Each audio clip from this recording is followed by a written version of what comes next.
And then my grandmother started getting calls from her family in like Trinidad and Florida, where they were like, I'm having a vision. A white lady is trying to kill you. A white lady wants all of you dead. She wants Bobby dead. They want you dead. Yo, welcome back to another episode of the Immigrant Section. It's your boy, Abbas Wahab, saying thank you for tuning in as always. Wherever you're listening, watching, hit subscribe, follow, all that shit so you know when these episodes drop.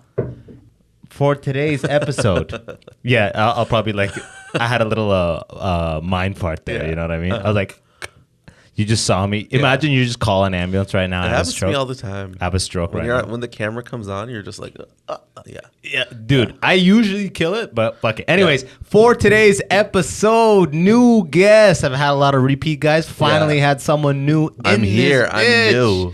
Crazy funny comedian. Is killing it right now, booking everything. Had to have him on. My guy, Brandon Ash-Mohammed. What are you saying, homie? I'm good. How are you? I don't like that I just said Muhammad instead of Muhammad. Oh, whatever. I hate that say shit. It. I didn't even know it was pronounced that way. Muhammad, Brandon Ash. I know. Hodo loves to say it like that, and I'm just like with a hard yeah.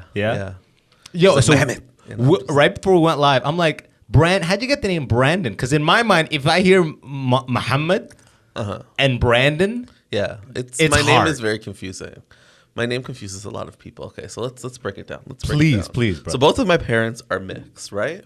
So my mother is Trinidadian, right? So her father is Indian. His grandparents are from India. Yo, I need to go get a notebook. Yeah. Okay. So his grandparents are from India. I remember my grandmother telling me that like his grandmother did not speak any English, and like all of that stuff. And then my grandmother, my mom's mother, she is half Indian and half black. But then there's like Spanish in there too, and like indigenous Trinidadian. And yeah, so that's really confusing. I see that in the hair, by the way, right now. All that Trini stuff. All the Trini stuff? Yeah, that's in the hair right now. And then cut to my father. My father is Nova Scotian, but from Montreal.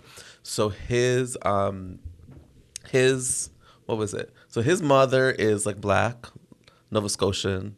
So came here from like the Underground Railroad.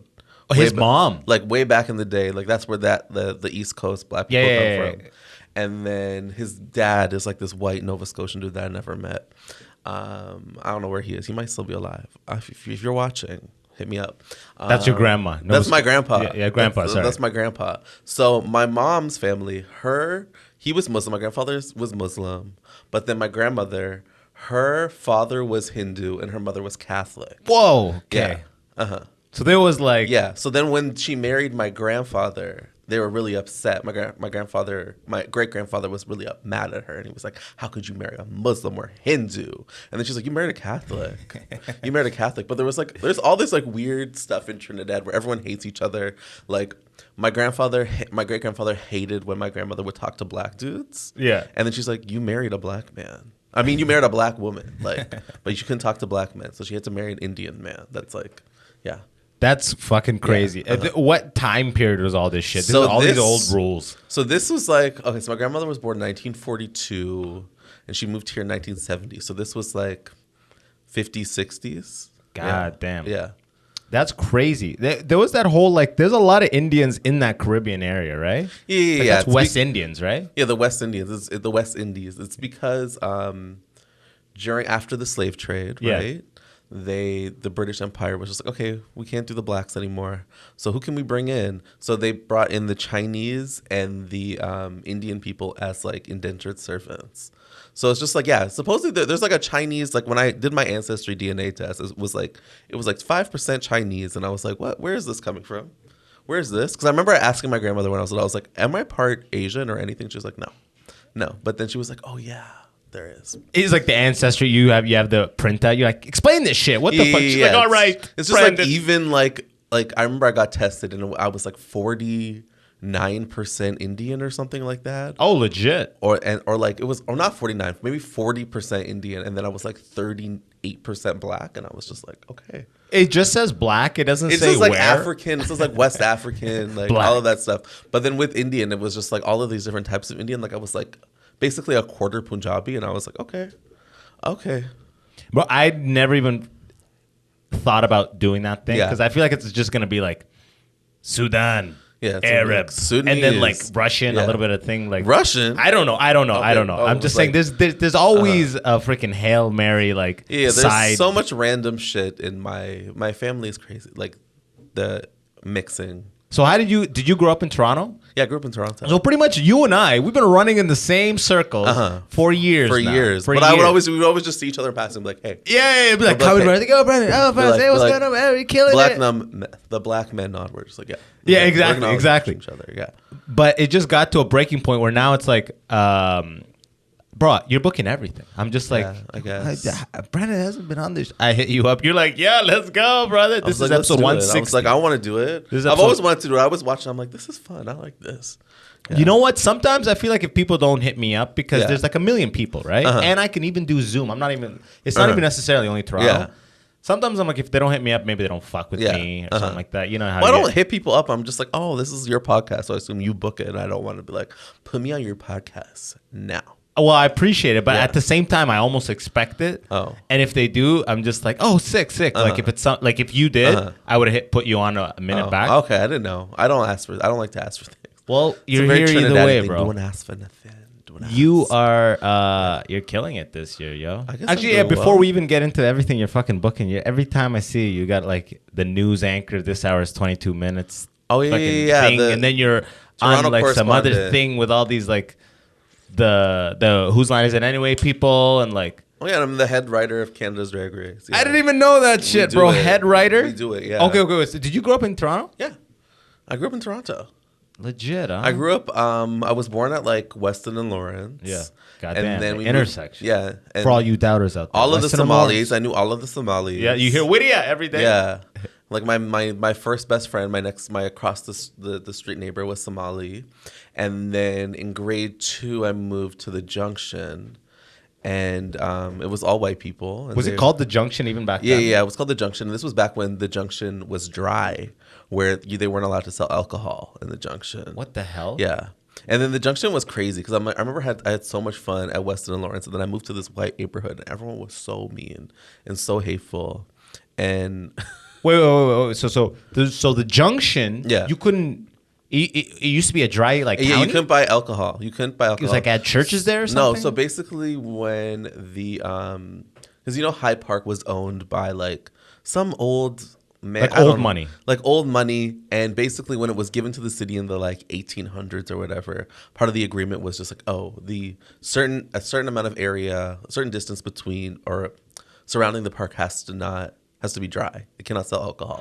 Because he was like very Christian. Yeah.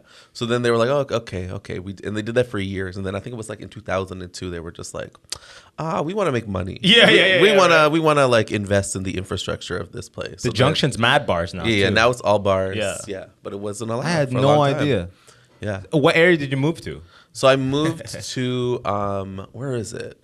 Dundas and Quebec. Yeah. Is that like West Side, East Side? That's West Side. So Dundas and Quebec is near like, it's like Annette Street, Bloor West Village, kind of like Kiel Station, Runnymede Station, Dundas West Station. When you say they were dicks, it was like racism or was it just assholes? I think it was a little bit of undercurrent of racism. I didn't really have the language or know what was going on, but it was a lot of like weirdness where people would just be like very mean to me for no reason. Or even like the kids, like parents would always be like so crazy. Like I remember one time they were giving away all of these computer parts, and then I remember I was just taking some, and the lady was just like, maybe you should leave some for other kids, and I was just like, I'm the only black kid that you're saying. You're like, I just want some RAM. What the fuck? I was just like, I just want a keyboard, a mouse. At what year is this? Like you're like 5th grade? No, this was like, so I moved there in like 98. So that was like grade 2, grade 1. That's so. They're just giving away computers. Yeah. The question is, why were they giving away? Like, I don't know what was happening. I don't remember. But it was like a weird 7 years of my life where I was just like I still have. And when I have dreams, I still have dreams about the school. Like I still have dreams. My dreams are still set at the school. What was the school called? It was called Annette Street Public School. Still open? It's still open. You motherfuckers. It's still open. We got a survivor. I barely like. It's so crazy because like a bunch of those people are dead now. Whoa! Oh, like that you came up with. Yeah, like one of my best friend from grade 7, she's dead. Some people are in jail. Yeah. I mean, that's a lot of people went to rehab. That's kind of the case with that. When you look, when you trace it back all the way. Yeah, and I was like, that's why everyone was so fucked up. That's why everyone was so mean. Everyone was having a horrible time. So I remember I talked to my like bully from back then, and I was like, why were you so awful? Why was everyone so awful to me? And she was like, because you were always smiling. She was like, you were always smiling, and we wanted to see if we could break you because you just seemed like you were unbreakable. And I was just like, oh, I didn't break, but inside I was broken. Yeah, right. You're like, now you're on stage doing open mics. It's like, she's like, we did the job. She's like, we did the job. We finished it. We did the job. How'd you even link up with your old bully though? That's crazy. I don't know. It was just like we went to daycare together. Like we used to like run into each other all the time, and then eventually it's like you grow out of all of that, and then you're just like, oh hey, like. That reminds me of that Drake lyric where he's like, I even hooked up with my babysitter, but that was on some next shit. Or something. I don't know if you remember that lyric. But that was years later. I was on some crazy... Oh, fuck off, Drake. Yeah, that's kind of like what happened. Yeah. Yeah. What? So 7 years of just weird, like... 7 years of just everything. And I remember in grade 8, I was just like, I'm done. I'm done. I'm not going to talk to anybody. I'm going to be completely silent. And I don't want to talk. So I just did not talk to anybody that year. I just was like, I don't have a voice. And then grade 9, you went to high school. Well, I just remember being like, oh, I can't wait till grade 9 and I get to leave all of these stupid assholes and I get to have like a fresh start. And I was so excited. And then I did. And it went like exactly. Yeah, it went exactly. I like blossomed. Fuck yeah. But it was weird because I used to go to camp and I would have such a good time at camp. And not religious camps? No, not religious camp. I went to a camp for kids with ADHD. They're just like, hey. Yeah, at Camp Toey, and it was fun. It was fun. It was a fun time. What camp for ADHD? Like, so what do they do? They just like give you Ritalin all day? I don't know. It was really weird. So my mom used to put me in all of these like crazy programs. And one of them was called this program called Integra, and it was for kids with ADHD and ADD or whatever, LD, whatever, autism, all kinds of stuff. And basically we would have like these meetings all the time with these other kids, and yeah, I just remember then there was like a camp, and I remember the first year I did not want to go to the camp. I refused to go to the camp, so they didn't make me go. But then in 2003, they made me go to the camp. And you fucked with it big time. And I was just like, yo, I don't want to do it. I don't want to do it. And then I went, and I was like, yo, this is actually nice. Was it like... This is actually nice. Proper water, all that shit? Yeah. From 2003 to 2007, I went to that camp. Yeah. Bro, I used to go to Muslim camps, which are like exactly the same. It's so funny. It's the same as camp. Yeah. Traditional camp. But you got to do all the Muslim stuff first. Oh, that's so crazy. It's just like, all right. I didn't know Muslims did that. Yo, they do. Because I'm like, I know the Jews do that hard. Oh, yeah, the Jews love the camp. Because it's culty, you know what I mean? Ironically, they use. So was it like a sleepaway camp? Oh, absolutely. Oh, damn. Fully canoeing, archery, blah, blah, blah, blah, blah, blah. All of it. All of the, camp. Yeah. But it's also like, all right, everyone, we're waking up at 4:45 for Fajr prayer. And we're going to be reading Quran for 1 hour. We didn't have to do any of that. They're like, hey, do you want to canoe today? Yeah. It's like, then we're going to read Quran. We weren't allowed sugar. Everything that we had was sugar-free. Yeah, because the ADHD. Yeah, we were not allowed sugar. And they would like keep the sugar. I remember they would keep the sugar in the kitchen, and it was like hidden, and you needed It's pretty much rehab. Yeah, essentially. This is child's rehab. Like no sugar. But then there was like, they would give us Ritalin because like all of our medications, they had to give it to us. Oh, they actually did medicate Well, it wasn't like them medicating us. It was like everyone was already on medication. Gotcha. So then they just had to be like... You'd be like, you have to go to the nurse. You have to go to the nurse. Be like, Brandon. And then they would be like, can you show us your tongue? And I'd be like, oh, yeah. Yo, this is like Queen's Gambit where they had to like show them in the orphanage. Yeah. Girl interrupted. Yeah. Did your parents put you on like the ADHD pills from a young age? Yeah. From like, I remember I got tested or whatever. And then, when I was 7, I went on Ritalin. Yeah. I had a buddy in university who stayed on Ritalin for 14 years. No, I stopped kind of taking it in high school. I was just like, this is too much. Well, like I've done Adderall and stuff in university to study, but with me, it just felt like all of my limbs would get cold, and I would just feel like a zombie, and I would just be like, I have to concentrate. Like it was just really weird. I just didn't feel like myself. Like it would fuck with circulation, I guess. I don't know because I read it was something about like flight or fight mode, so it makes all of the blood go towards like your vital organs. Yeah. So that's why you're like cold all the time or something. I don't know. I just didn't like it, so I stopped taking it a long time ago. Yeah. I had a friend who took it for 14 years and then got off of it in university. yo, he failed that semester hard. Like, failed. your body has to. Well, especially when you're taking 14 it that, years. you probably, Took him like a year on it. Yeah, it made him pretty weird. Yeah. Shout out to my boy Wesley. We miss you. We miss you. We miss you. Where is he? Wesley, no, he came back. He's good. It took like a year transition. Okay. Yeah, he's good. He's good. He was actually my bully too. Oh, he was your bully. Okay, damn. So then, how did the whole stand-up thing happen? Like, how did stand-up happen? Did you get pushed into any degrees? First of all, like I guess you don't really come my from family is just very like I don't even understand like how does it like both of my parents are like weird, but like I remember in high school I was always like funny and I wanted to be like an actor or whatever. So then I was like, yo, I'm gonna go to York University for acting because Rachel McAdams went there. Oh shit! And she was in Mean Girls or something. Yeah, she's from around here too. Oh, she's from around here. She's from St. Thomas. Oh damn! A buddy of mine grew up with her. He said she was a bitch. Oh damn! Yeah, Rachel. She was his bully. I swear to God. Rachel was. Oh damn! And he was an Indian guy. She bullied him. Rachel. And then she made it big. Rachel. Sometimes life's a bitch. Rachel. Sometimes. Yeah. Why you gotta be like that? You inspired the man too. Yeah. So then. I don't know. I remember I was looking through college like brochures, not brochures. What's brochure? I actually fully ditched brochure. Yeah. I was like, it's actually brochure. Like brochure? I fully believed what you just said as brochure? the proper pronunciation. Brochure? Is that have I been fucking saying it wrong this whole time? You saw a brochure for York. I saw like one for like the different colleges. And I saw there was like comedy program. Yeah. And then I looked it up and I saw like Deborah DiGiovanni had went there and I liked Video on Trial and I was like, oh, she's funny.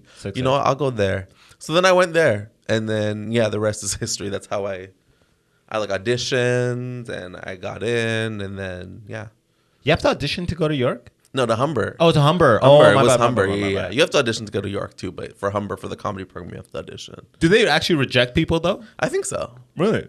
I think they did because there was a bunch of people that didn't get in. Oh, goddamn. I thought they were just trying to get that tuition money. I don't know.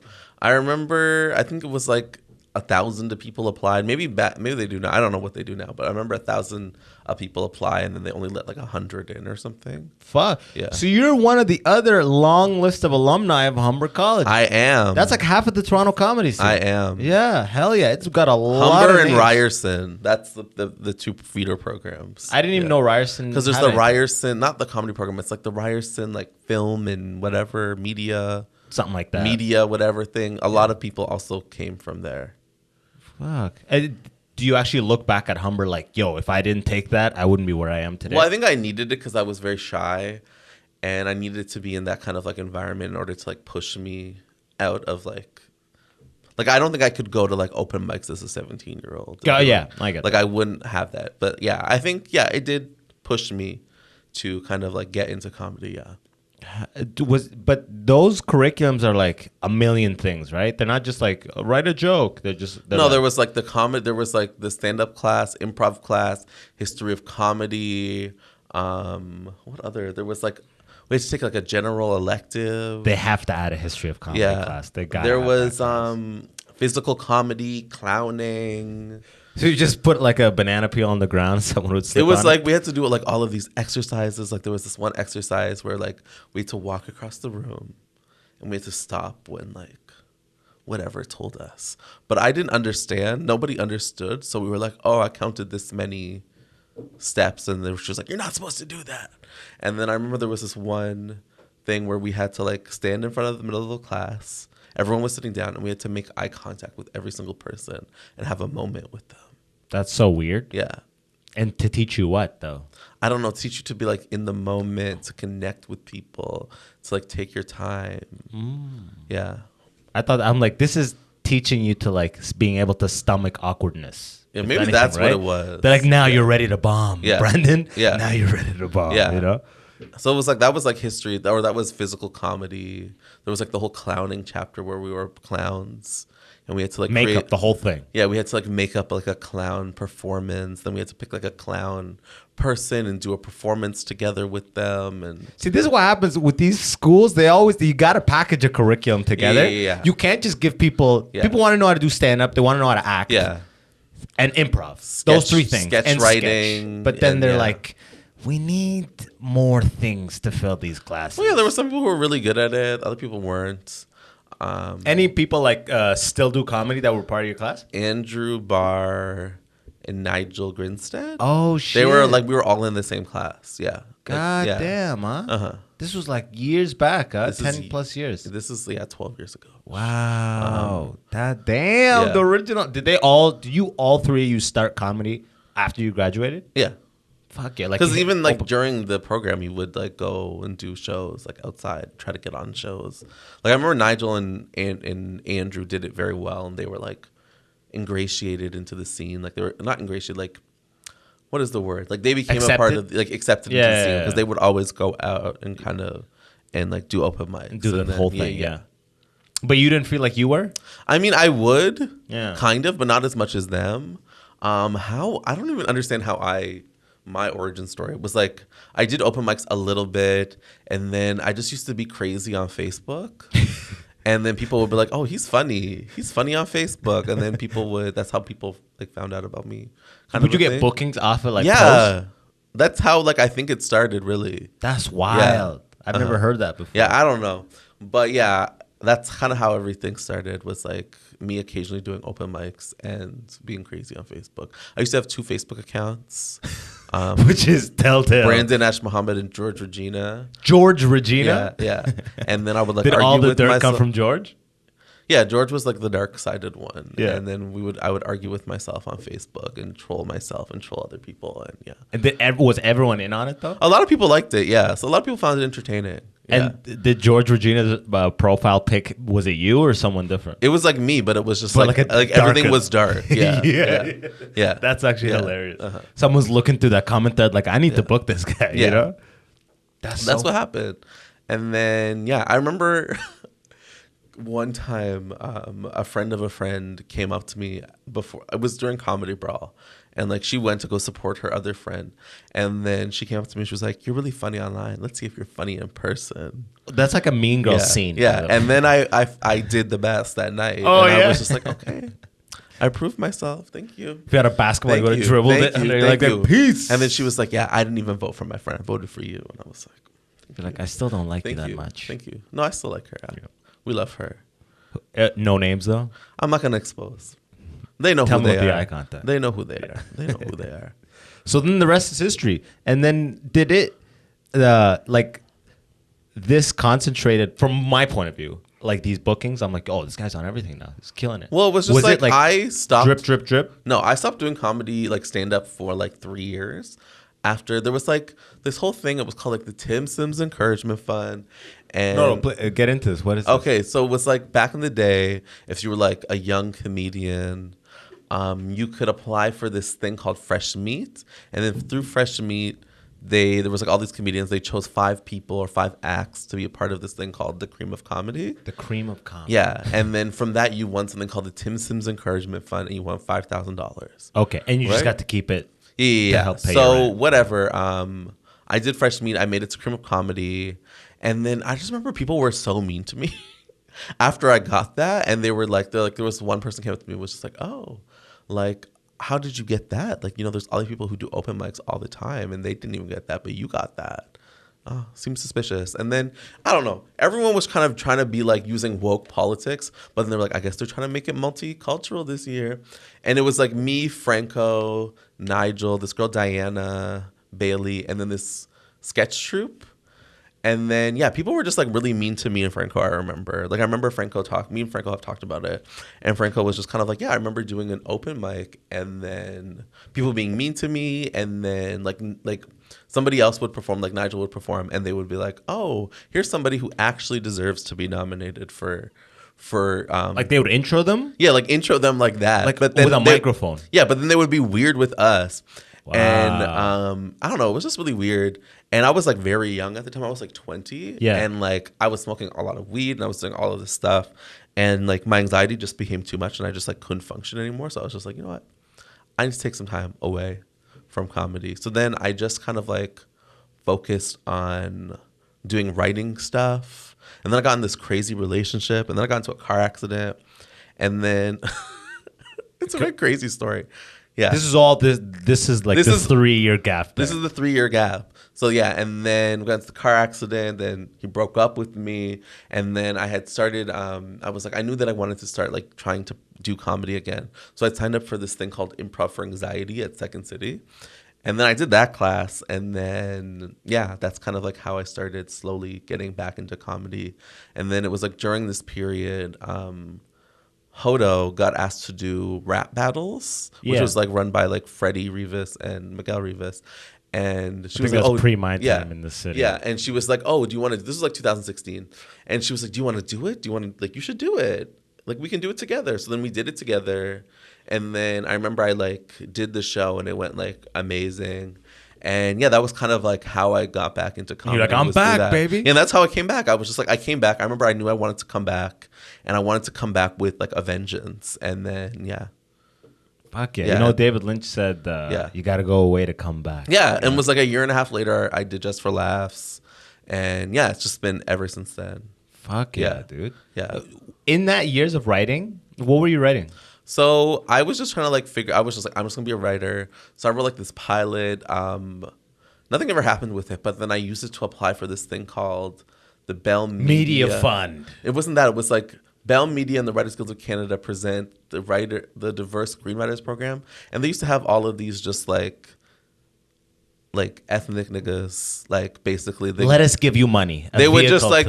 Give us like this, like it was like a week intensive, and it was like all these different writers would come, and they would run like a writers workshop with us, and like a mock writers room for each thing, and yeah, and then there was like a part where you would get assigned a mentor, and then you guys would develop your project together, and that was kind of like how I got into writing. Was it actually valuable? Yeah, it was valuable. I learned a lot. Yeah, I actually tried. Me and my friends, we wrote a whole pilot. We shot the pilot. We wrote the whole pilot. We shot the pilot to give a spec. We wrote the whole. We made an amazing treatment. We had all these scripts and got denied by every one of these people when you pitch. Yeah, deny, not what we're looking for. Blah blah blah blah blah blah blah. Oh, Canada's so weird. Every door closes. Canada's very weird. Well, you're on the inside. Tell me what I was doing just wrong. Like very weird. I don't even know what is happening with Canada sometimes. Where it's just like, yeah, even like I've done a bunch of stuff, and I just see that like I'll find out that like people will be approached by like production companies being like, we want to develop a project with you and blah blah blah with whatever person. I'm like, I've never gotten that. I've never gotten any of this shit. Crazy shit happens. Like they get approached. Yeah, like they get approached, but it's like me, I would have to like approach. A lot of my experience in Canada is me having to like be like, yo, please be like, yo, I gotta make it myself. Like I gotta go like run my own show, gotta create my own opportunities.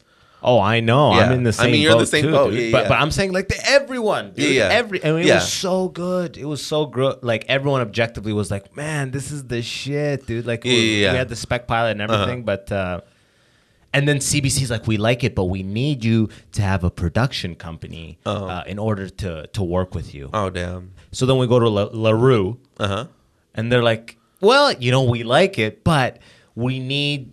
How long ago was this?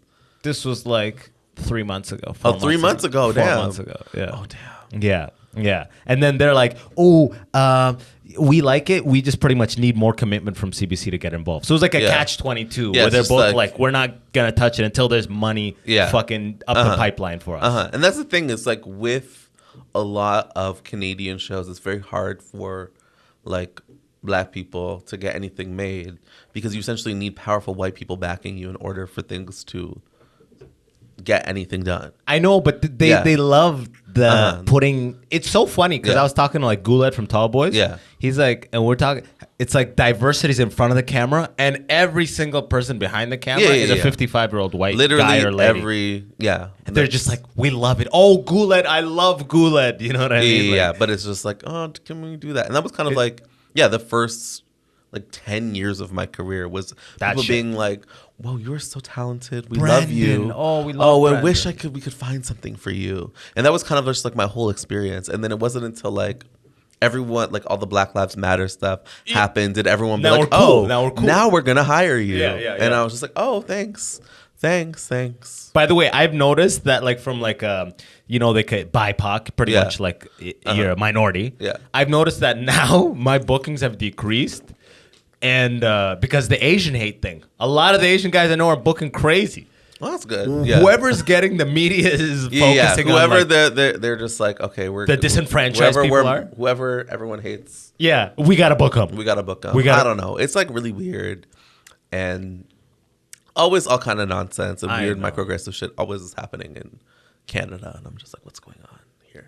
Now, you have had the privilege of working on actually getting some of this Canadian money that's trickled down the fucking pipeline. It's only taken like 12 years. But congrats on that. Yeah. So you're the head writer of Canada's Drag Race. Yeah. Canada's Drag Race. So how does that work? Like, I don't even know what a writer's gig looks like, let alone a head writer's gig. Okay, so with Canada's Drag Race, essentially this is like RuPaul, but for Canada? Yeah, this is like RuPaul. I mean, RuPaul is an executive producer on the show, and RuPaul is technically also on the show. Shit. But essentially, it's like there's so many different things that I have to do. So it's like there's like the scripts that have to be written. So the scripts basically entail like all of the beats of the show, like everything that has to be filmed has to be like notified for in a script. Yeah. But then there's also like when the judges intro, like there's like these things called mini challenges and maxi challenges, and those need to be like introed. So I have to write those introductions. Like coming up next or whatever the No, hell. it's just like, oh, today we're going to be doing a makeover challenge, blah, blah, blah, blah, blah, blah. So you write that? Yeah, like I have to write that. And then... Because it's kind of half reality, right? Yeah. Well, it's like reality is very scripted, especially with those things. Like those beats all have to be scripted. Like, they can't just go on and be like, yo, we're going to make water bottles today. Yeah. That's it. Like it has to be like fun and entertaining. Yeah. And then... there's like a beat of the show where there's like a runway. So there's like a whole like banter that the judges do between each other. I have to write that. And then when the queens all rock the runway, they have like little comments. I help write that. When there's like a top, like when a queen is gonna win a challenge, might win a challenge, or might like have to lip sync for their life. There's like little lines where there's just like, oh, in the challenge, you were amazing, but in your runway was blah, blah, blah, blah. Like I have to write all You write that. that shit. And then when they get eliminated, I have to write like a little line for them being like, oh, sorry, it didn't work out, blah, blah, blah. But it all has to be tailored to the person and everything. Does all this stuff, I imagine with them now at these days, it's all Zoom, right? Like, do you guys ever get in a room together? So during the pre-production stuff, when we're writing the scripts, that is all kind of done on Zoom. But then when we have to be on set, for like certain pieces of the show. So I'm the chair during filming, and it's like me and the other writer, Laura, and we're like coming up with shit. Yeah. The way you said Laura there, I don't know if there's a beef. You're like, no, I love Laura. Me and Laura. We love Laura. Yeah, shout out to Laura. No, shout out to Laura. But so you're on set now, you're like massaging the whole thing, right? Yeah, so we're like, if there's any notes about scripts, we have to like deal with that. Sometimes there's like challenge scripts. Let's say they're doing an acting challenge, we have to help write that. Yeah, all of those kind of things. Yeah. Do you prefer to be in front of the camera, or do you like the writing kind of thing? It's a mixed bag. I like doing both at the same time just because it's like I get to like control my own narrative. Right? Yeah, I mean that works. You're looking at me, I was like, right? Narrative works. Narrative works. Like you're doing like when I wrote the thing for 22 minutes about like Black Lives, about Black History Month. Yeah. Yeah, like that I wrote that and I really liked that. That was fun. Because you present it, you write it and present it. And it's like you know how you want it to be done kind of thing. But you know, I enjoy both sides. It's fun. It's really fun when you watch your like work come to life. That's sick. I have not been presented the opportunity. Yeah. Present is not even the right word. Or been. Well, how long have you been doing comedy for? At least 6 years. 6 years of comedy. Yeah. But from a writing point of view, I don't think I've actually written anywhere near like you've been writing for like a minute. So yeah, I mean, I have to write a writing sample. Again, I have to write a new one. I haven't written one. What's a writing? I have to write a pilot, basically, and like, just to submit for something. Yeah, just to like submit so people can be like, oh, we want to hire you. And it has nothing to do with the pilot you wrote, like in the sense of like that pilot will never come to fruition. It's showing your voice and what you can do. Yeah, basically. Yeah, that's crazy to me. Like. Can't they just look at your body of work, be like, "Hey, I'm the head writer for this shit." I mean, that's what I try to say. That's what I'm saying. But okay, I'm like, I have a CSA. Okay, but okay, if you guys want me to submit, yeah. What's a CSA? That's exactly what's wrong with Canada. So a CSA is a Canadian Screen Award. And basically, back in the day, there used to be this thing called the Genies and the Geminis. Yeah. And they were the equivalent of the Oscars and Emmys, but in Canada. Gotcha. In 2012, they combined them. And they created the Canadian Screen Awards. Okay. So basically, if for like outstanding work in Canadian television and film, you're presented by the Canadian Academy, a CSA. Yeah. Word. So it's like an Emmy, I guess? Yeah, like an Emmy or an Oscar, basically. Sick. Yeah.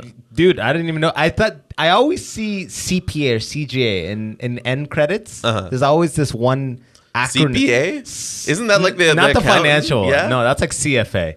There's one that's like I don't know if it's for producers. CFC? Something like that. That's the Canadian film, whatever. Like some accreditation. Yeah, right? like the CFC or whatever. It's like the one that like films or like funds everything. Or is it the CMF? I can't remember. I think it's the CMF actually. Yeah. Do they give you any money for that, or is it just like a little accolade, and that's supposed to help you in the career? No, it's just like you don't get a money for like an Oscar or an Emmy. It's like, I don't know. You don't? No. I thought you get like I don't think you get anything. 1,200 or something. But I mean, you get opportunities from that. But like nobody knows. A lot of people don't know what a CSA is, which is annoying. But well, now y'all know. CSA, now y'all know. Recognize that shit. Yeah. I can't Canadian Screen Actor or Screen Award. Award. Now I want one. Yeah. You can be on screen or behind the screen. It can be either. Yeah. Supporting. So you can writing. wear like supporting, writing, directing, costume, casting. Fucking right, Yeah. bro. And then now this other show too that I've seen you on. What's it called? The Last One Laughing. Last One Laughing. Yeah. That's now you're in front of the camera on this one. Like that is true. Yeah. I get recognized from that all the time now, and it's crazy. Yeah. Do you like the recognition? Or But at first I I found it weird, and I was like, "This is overwhelming." And now then you enter a room, and now no I'm just one's like, "Oh, approached this is me." fun. This is nice. This is nice." What's the general premise? Because does this play on? It's on Amazon. It's on Prime Video. Prime Video. Okay. So essentially, basically, it's based on a Japanese game show. Love it already. / reality show. So basically, I think it was called Documental, and basically, it was like they put a bunch of people in a house, and they have to make each other laugh, and the goal is to be the last one who hasn't laughed, basically. The last one who hasn't. So people are just doing silly as fuck like shit? doing crazy shit, trying to like make each other laugh. And how real was it? Like obviously it's presented like it's real. It was real. It was real. Like they didn't even really tell us what was gonna happen. So like we all went in not knowing what was really gonna happen. We all prepared like these like crazy things. You slept in the house too? We didn't sleep in the house. Yeah. It was only filmed in like 6 hours basically. Gotcha. So they filmed us in those 6 hours doing our crazy shit. And yeah, the whole goal was to make people laugh, eliminate people, and then be the last one that's not laughing, that hasn't laughed. Who won? Colin won. Colin won, but it was controversial. Why? It wasn't controversial. So basically, I was the only one that hadn't laughed. Yeah. I had not laughed. So basically, when you laugh, you get something called a yellow card. You channeled that grade 8 shit. Huh? Yeah, you get a yellow card basically. And the yellow laugh. Yeah, if you laugh once, and the yellow card is basically like, oh, if you get another card, you're eliminated. Then you get a red card, and then you're eliminated. I hadn't laughed. I didn't laugh, but I also didn't eliminate anybody. So then, whatever, they revealed this like twist where they were just like, oh, you had to have eliminated somebody. You have an hour to eliminate somebody, or you'll be eliminated. So then I got eliminated from that. But I was the only one that did not laugh. So. Yeah. Those motherfuckers, huh? Oh, whatever. It was fine. Well, they had to have a celebrity one, right? Yeah. That's the game, baby. That's Canadian TV. I guess so. They could have made a new guy, but they're like, nope, let's keep reinforcing the old one. No shame, no shade out to you. Brandon's turning away from no shade. There's no shade at all. I love Colin. Like whatever. Like it was like a fun opportunity. I just came there to have fun. Like I'm not mad or anything. Well, you look kind of mad right now. Why are you gripping the hell out of the table? I'm not mad. I'm not mad. Brandon, relax, bro. I'm not fucking mad. I'm not Colin, dude. I'm not mad. I'm not him. Colin, I'm not mad. But no, I love Colin. Yeah, he's an amazing person. Yeah. What's your vibes just working on Canadian TV? Have you been on anything American? Because I haven't been on anything American. No, I've been on a couple things. That they're all shooting in Hamilton, obviously. Shooting Hamilton. Oh, yeah, that's they all where. shoot Yeah, in I was in Hamilton recently. Yeah, everything shoots in Hamilton. So there's all the weird. Yeah. All those warehouses that are empty. Studios. And I lived in Hamilton for 3 months recently. You're like, all that I only business? got home like 3 weeks ago. I've only been home for 3 weeks. Like, you lived there for 3 months? Yeah. How come? Just because I was shooting a show. I can't say what show. Oh, I'm telling you, this my guy. He can't be stopped. 3 months? That's a whole season, huh? Yeah. You can't say which show? No, I can't say. Cover it. I can't say. I gotta know, bro. Well, I mean... Okay, you just tell me after. I'll just tell you after. You were like looking through the mic and shit. Yeah. Do you see yourself being in the States in the future? Yeah, I want to apply to go. Like, I was starting my process, and it was like, I have everything. But then they're like, you need a deal memo of someone offering you work for, like, this amount of time. And I'm just like, Lord. Yeah. I'm also dealing with this shit right now. And I'm like, how do you get that? And I'm just like, I have all of this stuff. You pay for that shit. Yeah. I swear to God, you pay for that shit. Like, Americans, right? Yeah. Yeah, that who'll do the reference part. Yeah. So you got that. Your body of work says you're good to go.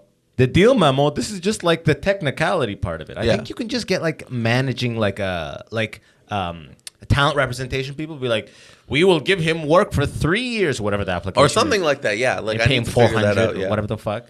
But like, it's just like, I don't know. I know. Are you doing it through a lawyer? Yeah, I'm doing it through a lawyer. Yeah. You gotta. Yeah. I'm using Salma Hindi's lawyer. Oh, Salma Hindi's lawyer. Is that Zoe? No, what's her name? Okay, I don't know. Anuja, actually. Anuja. Okay. I don't know if it's Anuja or Anuha. Yeah, but no, it's Anuja. It's like all of this like weird bureaucratic shit. But then crazy. it's like when Americans want to come here, it's so easy for them. Dude, the door's open. Yeah, and it's just like, I'm like, there's so many like Canadian entertainers that live in the States and like are like the most successful and like. You know why? It's because if you made it into the States, the amount of shit you had to do, you got to make it. The money you paid. Yeah, 100%. You got to make it worthwhile. 100%. Like Americans, I think it's like, I don't even know if they pay. They can just literally come. Yeah. And like, or be like, I'm entertaining or whatever the hell. For me, it's like $7,000 at least, and a year is like. Yeah, you got to apply for it. Yeah, it's like, that's the cut. Well, how was your process going? Oh, I'm waiting on. So I'm gonna release my first comedy album, and kind of like a mini special. Yeah. In a couple weeks, 3 weeks, we'll say to a month. Damn, congrats. Appreciate you. And I'm gonna have some articles around it. Yeah. And I'm gonna use that to supplement the fucking submission because it's like a fucking game with these people. Yeah. You got to show that you're the guy. Yeah. Well, it was like you have to show that you're like the only person like you or something like that, and it's like really crazy. And I'm just the visa, the O1B visa, is for like extraordinary talent. So you got to show that you're like God level, pretty much. Yeah, and I was just like, I have so much like stuff, and I was just like, do I not? Well, like I don't know. I know it's like, can I just be like pretty good in that? Yeah. They're like, no. They're just like, yeah, we don't know. Got to be Jim Carrey or nothing. Sorry, we don't know. I remember I heard. There was that girl, I can't remember her name, she was on Lost. She's Canadian. And she applied for one and they rejected her. After Lost. And this was like while she was going into Lost. And I remember hearing that like when I had started doing comedy, and I was like, if she can't get one and she's on Lost, how the hell am I supposed to get one? Yeah, right? But then I just see all these random people getting them. And I'm like, how did they get it? I want to know, what? I think it's a good lawyer, man. Because I used to do engineering in the States for 3 years. And dude, it's just lawyers, man. Yeah. You get what you pay for at the end of the day. That's the tough part of it all. It's like I swear you can get an open micer into the States if they have a good fucking lawyer. That is true. That is true. And then some people are like, just do it yourself. I'm like, if I do it myself, I'm gonna waste time and be rejected. Yeah. That's what's gonna happen if I do it myself. Like when you apply through the Department of Homeland Security, and that shit is the worst. Yeah, and I'm just like, oh, Mohammed, okay. Yeah. You're like, focus on the Brandon. Focus on the Brandon Ash. Yeah. Brandon Ash, man. Does that Brandon confuse Michael. people in your life? Well, it's like because my dad's last name is Jewish, and then my mom's last name is Muslim. Like sometimes Jewish people will clock it and be like, this is really. Oh, the Ash is Jewish? That's so Ash. So it's literally like an oxymoron basically. And Brandon Jew Muslim fucking fight. But I'm not necessarily like I wasn't raised really in any of them. Like I remember I would go to the mosque occasionally, very rarely, but just to see the reference, just to see what's up. Well, no, because my grandfather would be like, oh, we have to go to the mosque, but because when my grandfather would go through phases where he was like, I'm Muslim today. That's old people will do that shit so well. I'm Muslim today. Right when I'm not going to celebrate When they're close to death, they lean in. Well, yeah, religion. it was literally that's what happened, and it was just like he had a Muslim funeral, and Muslim funerals trying are to guarantee wild. heaven. Muslim funerals are wild. I'm sorry, but they're crazy. At least that one. It was just because it was just like I had gone to like all the other ones, and they're so like, okay, there's a casket, everyone is there. So his there's we're at a funeral home, blah blah blah. So his funeral was at a a mosque / school. Yeah, and it took place in an auditorium. Yeah, like a school auditorium, like a fucking graduation, like a gym / auditorium. Yeah. Like a gymatorium, and whatever. He was just there. He was just there on top of an old table. Wait, he was visible?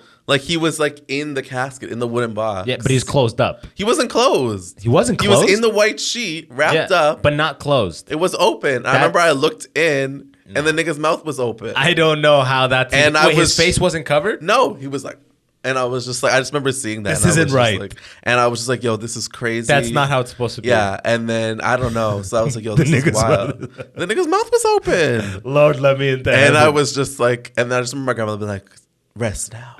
And then, and then that was my experience with a Muslim funeral. And I was like, this is crazy. No. And then I was like, you're not allowed to look back and all of that stuff. That's funny because it was you did a bastardized version. Yeah, I guess I did the bastardized version. First of all, you're not supposed to be in a gymtorium. Number one, yeah. That's strictly no gymtoriums. Yeah. But the mosque will have the morgue thing, so they'll clean him out. Yeah, they wrap him up. They cleaned him. I remember all of my uncles had to wash him or whatever. Yeah, hold and help. Yeah. They clean him, they wrap him in the sheet, they put him in the wooden thing, but they're supposed to nail it and go straight to the cemetery. Well, they didn't nail it. Why was it open? Not only that, but they didn't wrap his head. They're supposed to wrap from feet to head, his head's supposed to be covered. Okay, they didn't do that. They left his face exposed. That's so weird. Yeah, I don't know what the hell was happening. That's but I've just been traumatized for you weren't supposed to see 18 that, years about it. Yeah. That's probably why you're in stand-up. Yeah, I was just like, damn. What was also his death was very crazy. Was very okay, so basically what happened This is your mom or your dad? This is my mom's father. Yeah. So basically it was my we had a fire, and then whatever. He had to go to the hospital, and he had he found out that he needed to have a quadruple bypass. Then whatever, he had the quadruple bypass. And then all of a sudden, my uncle, my dad, because my grandfather had 2 other kids before he was married to my grandmother. Okay. So then he went and lived with one of them. And then they stopped letting us talk to him. And then all of this stuff, my grandmother found out that they had changed his power of attorney, but they had falsified it.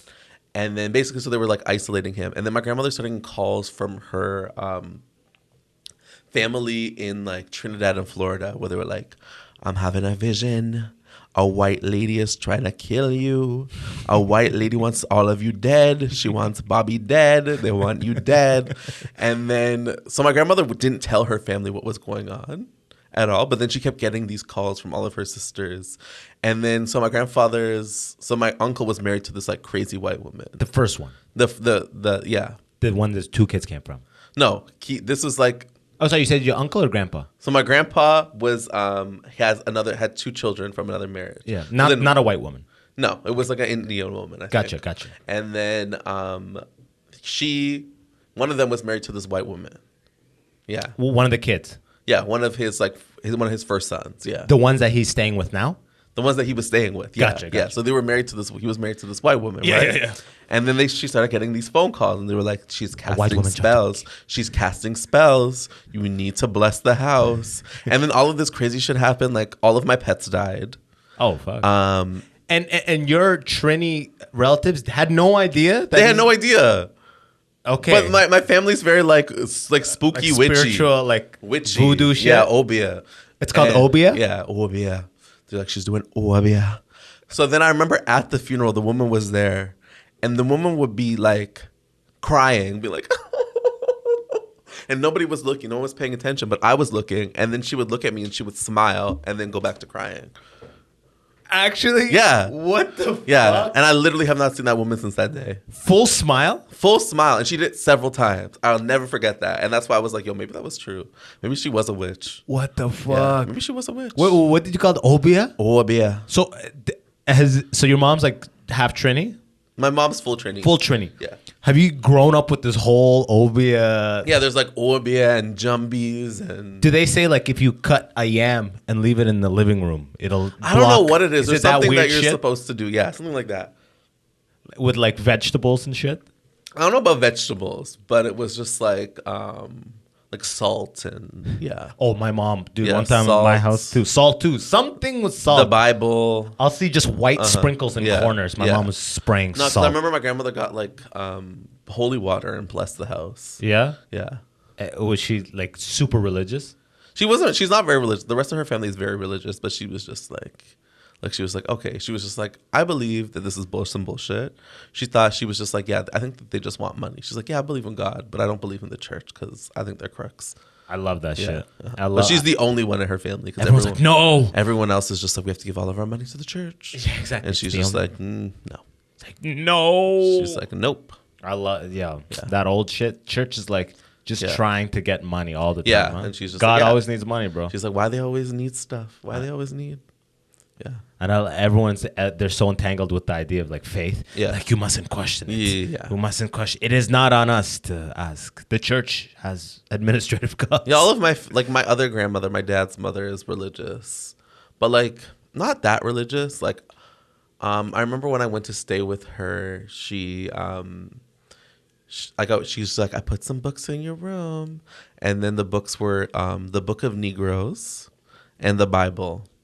The Book of Negroes is like recent. Yeah, it? and then she was It's like, like an Oprah list. Yeah, she was like, just in case you want to do some light reading. And then I remember like I just Old left it Testament there, and and then the she was Book of like, Negroes. I'm just gonna take this back since you're obviously not using it. And then she like took the Bible out of my room. Yeah. No way. Yeah. Was this in North America? Yeah, this was in Montreal. That's where she lives. so yeah. funny. Have you ever gone back to Trinidad No. or any Every of these time places? I want to go, like maybe I'll go this year. But my grandmother's always like, "You'll die. This crime, they'll kill you." How old was she when she came here? So my grandmother was, I think, 42, 1970. What is that? She was born in 42? So maybe 28? Yeah, that's 28. exactly it. 28. Good math. Yeah. 28. So she remembers it very clearly. It was Yeah. the first My half. grandmother has made my grandmother knows nothing about Canada, does not have any time Has for, not like, integrated at has all. not integrated at all. I love it. Lives her life like it's Trinidad. I love it. Does not give a shit. But tells you don't go there. But told me does not go there. She's like, yeah, I like it here. But anytime I ask her any questions about like, oh, what are they doing? She's like, I don't know. I've lived here my entire life. I've lived here. I don't have time. Yeah. I love that shit. Did your mom bring back any of the? Your mom was born here, I'm assuming. My mom was born in Trinidad. Yeah. But moved here when she was 1. Gotcha. Did she ever go back? She's gone back, but she hasn't gone back since like maybe the 80s or the 90s. Gotcha. So Yeah. is she like pretty Canadian-ified? She's pretty Canadian, yeah. Okay. Yeah. Because I always ask these questions at the end where I go 3 questions ago. Number 1, did you get beat? Yeah. Yeah? Yeah. Like regular beating or Yeah, Trini beating? Like Trini beatings. Like I remember one time. So anytime my grandmother would get mad at us, she would call my grandfather and she'd be like, break your ass. And then my grandfather would just like come storming out of somewhere, like chasing us with a belt. So I just remember. What does that break? Yeah. She's like, break he ass. Oh, break his break your ass. It sounds and like my a grandfather fucking would just like spell. come out of nowhere. Yeah, basically. And my Break grandfather would yes. just appear. She would just summon him. And A he would locust, and a he would just swarm of have like a locusts. belt and he would be running full force at us. And my grandfather had like a heart condition. He'd be running and he'd be like, He just waiting to fuck someone up. just like whip us. Like I remember one time, it happened in the driveway of our house, and our driveway was right next to these like white people's house. Her name was Meredith. I remember they heard us happening. It's just like heard all of this happening, and they were screaming. We were screaming, and then the woman came out. My grandfather's like about to beat us, and like has the belt raised. My grandmother's holding us down, and then she's like, "Is everything okay here?" And then she's like, "Yeah, it's fine." And they all pretended Meredith, to like get out of here. Yeah, they all just like pretended to be nice, and then as soon as they left, it was just like, "Yeah, Break your ass. yeah, break your ass." Yeah. So you heard that a million times. Yeah. You're like, break your ass. break your ass. I'm gonna say that next time. Break your ass. My little nieces or nephews start fucking around. Yeah. What's something that you could say Trini or anyone in your family that you kind of like put? What's something they do no one else you've seen do? Like, what do you mean? Like either usually I say there or like for instance, I say like Sudani people will have beds in the living room instead of couches. Like it'll all be a bunch of, everyone will be horizontal or vertical. What is a very specific Trinidadian thing? Literally plants everywhere. Like literally my entire living room is mostly plants. Like there's like a whole plant section. It's all over. Just like all of these plants. The plants are gigantic. This is very Trini. Yeah, this is like a very Trini thing. Because I remember my aunt's house also had that. And like a lot of Trinidadian people I know.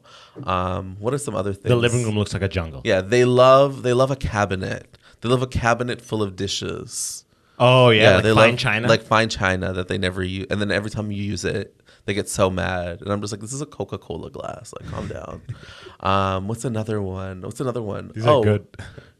My grandmother always does this thing where she tries to make like juice, quote unquote juice.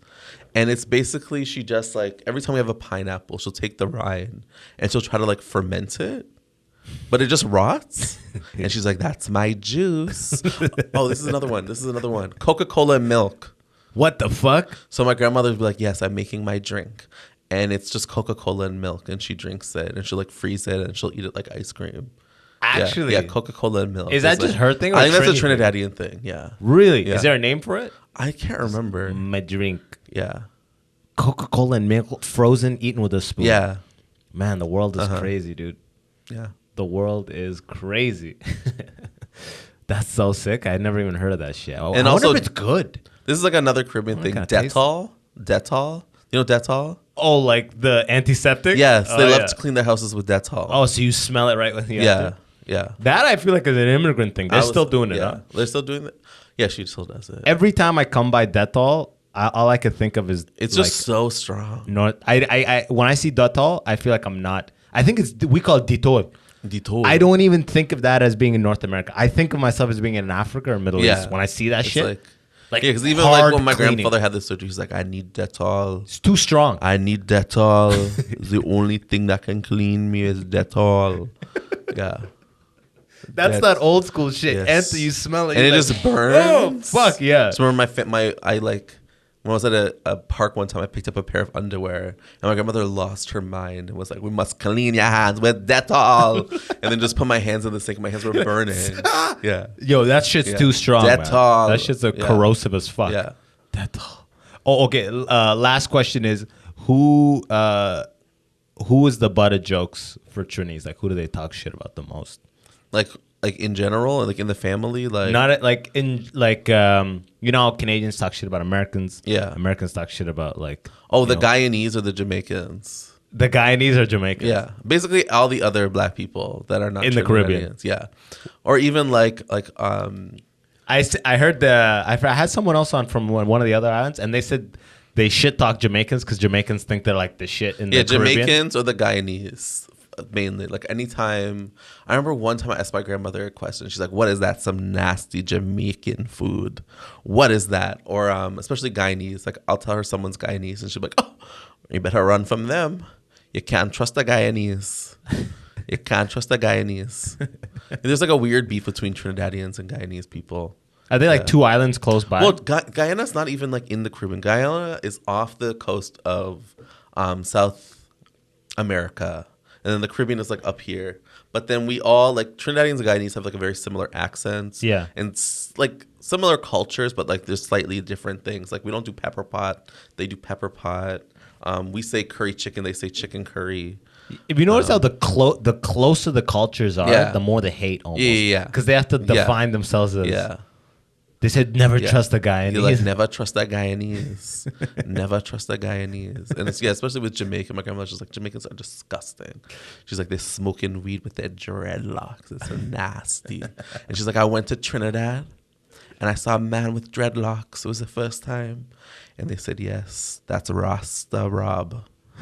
And he lives in a shanty town in a box. That's what she told me. What's a shanty town? Like the shanty town is like a dilapidated like hood. Oh, like at the village. Essentially. Yeah, like essentially. But it's like shanty town. Yeah. In a box. Yes. Rasta Rob. Rasta Rob or something like that was what his name was. This sounds like some story to tell. Well, my grandmother always tells crazy stories. Like she used to call my mother Wamba, And I was like, who's Wamba? And basically, back in the day in Trinidad on the radio, there was like this famous radio personality, and her name was Wamba, and she was famous for being like the fattest lady at like some circus. Yeah. And all the kids would yell Wamba, Wamba. And that's what she did. She would call your mom that? Yeah, she would call my mom that. There's a lot of weird like things where I'm just like, is this a real story? Like my grandmother, I found some of my grandmother's old shirts from Trinidad, and it just had like written on it in paint, it said 007. And then she was like, yeah, that's Trinidad. In Trinidad, we used to wear that. We used to wear 007, the 007 shit. That was cool. Like GoldenEye, like James yeah, or Bond. something like that. But I don't know. I don't even know if it was related to that. They'd be like 007. Like that's the hot yeah, shit. they'd be like, I went 007. But they would just like paint it on and be like, I got the 007 shit. Yeah. Dude, that's like Gucci over there. Yeah, 007. That's probably just that British shit trick. Yeah, I don't know. Right? There's so many like weird shit, like weird 007. British things that Trinidadians say and drink that they're like, I'm like, okay. Because it was a British colony, right? Yeah, it was like a British colony. It was a Portuguese colony. It was a French colony. People don't know that, like, before it was colonized by the British, it was a French colony. So there's like all of these like really, really old Trinidadians that speak like Creole. Yeah, which is some French. Yeah, like Spanish. it's like what people in Haiti speak. Yeah, and New Orleans. But they all died. Yeah, like my grandmother's mother could speak it, but she can't speak it. So it's like everyone who's like 100 plus, 90 whatever plus can like speak it. This weird language. Yeah, because they grew up speaking French or whatever. That's so cool. Yeah. That's so weird too. Yeah. Louisiana's got that too. That Creole. The Creole, Acadian, yeah. Fuck, bro. I didn't know any of that shit. Yeah. Goddamn. Anyways, brother, let's land this thing. We hit the mark. We did it. We hit the mark. We did it. We finally bro. did it. Yo, as always. Oh, well, how do you feel? It feels pretty good? I feel good. I like it. I had yeah. a fun time. And you'll probably walk home. You say live close. Maybe I will walk home. You'll Uber. Let's be honest. Maybe I'll walk home. Yo, as always, please look into this camera. Tell the people where they can find you. You can find me at Brandon AM Comedy on Instagram. That is the only social media I have. One more time, Brandon AM Comedy. You'll see it in the description below. Reach out, catch this guy live or on TV. Apparently, he's on fucking everything, and he just filmed a new season of God knows what. Who knows? I'm going to find out after. We'll see. From my end, come out July 7th. We're going live with the listeners. Click the link below. Sign up. Come say what's up. Let's see who's listening out there. I'm excited to meet the people. Thank you so much for watching. Thank you so much for listening. It's your boy, Abbas Wahab, signing out. Brandon, thank you for coming to the crib. And I'll see you at Comedy Hour, brother. I'll see you. Woo! All right, till next time. Peace.